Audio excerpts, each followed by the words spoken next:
ඔන්න මේ පාර අලුත් අවුරුද්දේ රස දෙගුණ තෙගුණ වෙන්න අවුරුදු මේසට රවා කේසරි හදමු.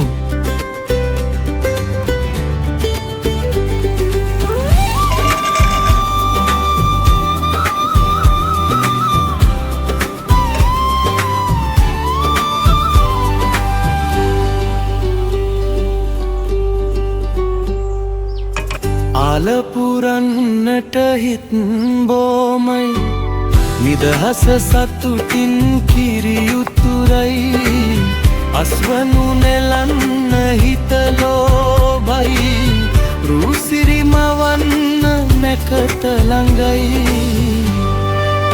තරිකට කොන්දොම් අවුරුද්දයි රබාන දැන්දැන් හරි සද්දයි එළගී ජනගී රැව් දෙන්නයි සූරිය මඟුලට එක් වෙන්නයි කොත්මලේ ගිරෙන් එකමුතුකම ඉතිරෙන මේ අලුත් අවුරුද්දේ රවා කේසරි ඔයාලත් ගෙදරදිම try කරලා බලන්න. ரொம்ப நல்ல புத்தாண்டு வாழ்த்துக்கள்.